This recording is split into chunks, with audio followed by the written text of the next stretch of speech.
पृथ्वी पर आने वाला हिमयुग कैसा होगा और आने वाला हिमयुग कितना भयानक होगा। हम सभी जानते हैं कि हम लोग बहुत ज्यादा प्रदूषण फैला रहे हैं। मतलब इंसान धरती पर प्रदूषण फैलाकर धरती को गर्म कर रहा है, जिसकी वजह से टेम्परेचर बढ़ रहा है और आइस पिघल रही है। तो क्या इसका मतलब यह है कि भविष्य में बढ़ती हुई गर्मी की वजह से हिमयुग आ जाएगा? हमारी धरती पर मानव जाति का सफाया होगा। अगले आने वाले हिमयुग की वजह से मतलब इतनी ज्यादा ठंड होगी कि आपकी बॉडी में दौड़ता हुआ खून भी बर्फ बन जाएगा। अब आपके दिमाग में बात आ रही होगी कि ऐसा कैसे होगा। बहुत से लोगों को पता नहीं है कि हिमयुग होता क्या है।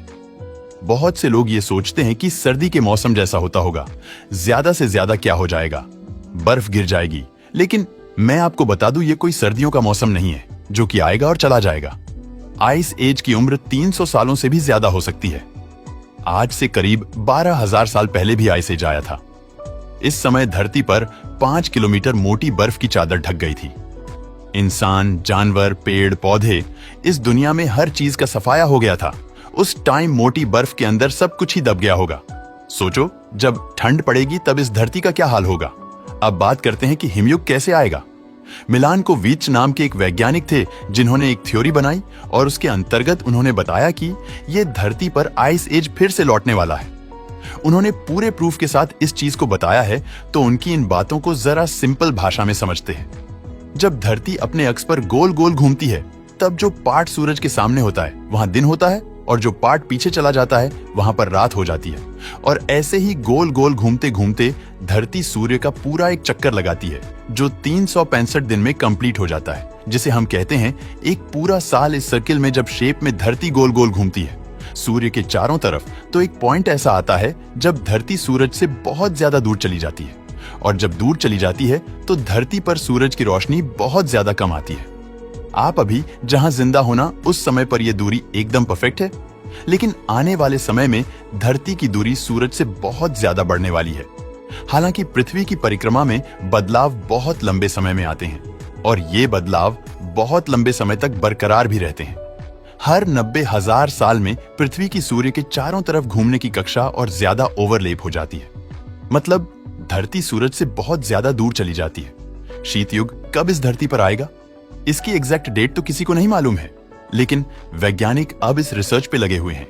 वो अंटार्कटिका की बर्फ के सैंपल से उस एग्जैक्ट डेट को भी जल्दी ही पता लगा लेंगे कि हमारे धरती पर फिर से शीत युग कब आएगा।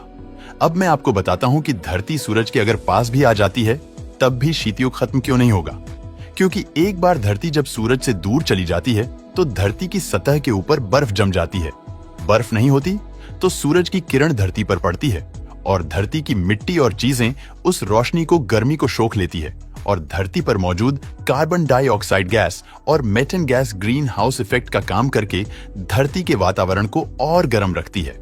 सूरज की रोशनी पड़ने की वजह से जो चीजें गर्म हो चुकी होती है वो अपनी गर्मी को एक टाइम के बाद वापस वातावरण में छोड़ती है, जिससे कि धरती का वातावरण पूरी तरीके से गर्म और नॉर्मल बना रहता है। लेकिन एक बार अगर धरती के ऊपर बर्फ के लेयर जम जाती है और उसके बाद अगर धरती सूरज के पास आ भी जाती है तो वो बर्फ सूर्य की रोशनी को रिफ्लेक्ट कर देगी। बर्फ कभी भी सूरज की गर्मी को सोखेगी नहीं और जब सोखेगी नहीं तो धरती का टेम्परेचर बढ़ेगा नहीं। दूसरी बात, जब बर्फ जम चुकी होगी तो इसका मतलब ये है कि इंसान और जानवरों का खात्मा हो चुका होगा या उनकी तादाद बहुत कम रह गई होगी, जिसकी वजह से ग्रीन हाउस इफेक्ट क्रिएट करने वाली गैसेस जैसे कि कार्बन डाइऑक्साइड जो आप अपनी सांसों से छोड़ते हो और मीथेन गैस जो कि जानवरों के द्वारा प्रोड्यूस की जाती है वो बहुत ही ज्यादा कम हो जाएगी। तो धरती के वातावरण में ग्रीन हाउस इफेक्ट भी खत्म हो जाएगा और इसकी वजह से ये बर्फ के लिए और ज्यादा ठंडक को जन्म देगी, जिसकी वजह से समय के साथ साथ बर्फ मोटी होती चली जाएगी। और 1 साल के अंतराल में जब धरती वापस सूर्य से बहुत दूर जाएगी तो धरती पर इतनी ज्यादा ठंड होगी कि अंतरिक्ष में से देखने पर धरती आपको एक छोटी सी आइस बॉल की तरह दिखाई देगी। इस आइस एज का अंत होगा करीब 70,000 साल के बाद, जब धरती का जो पैटर्न है वो चेंज होगा और वो लगातार सूरज के पास चक्कर लगाएगी, तब जाकर ये बर्फ पिघलेगी। लेकिन तब तक तो इंसानों का और दुनिया की सारी प्रजातियां का नामो निशान मिट चुका होगा। वो सब बर्फ के अंदर जिंदा जम चुके होंगे। धरती पर बहने वाली कोई नदी होगी, पानी जम चुका होगा ना, पेड़ पौधे होंगे, ना जानवर होंगे, ना खेती होगी, ना मिट्टी बचेगी। तो इसका मतलब ये है आपके बचने के कोई चांसेस नहीं है, क्योंकि आइस एज में -60 डिग्री सेल्सियस का तापमान एक नॉर्मल टेम्परेचर होगा।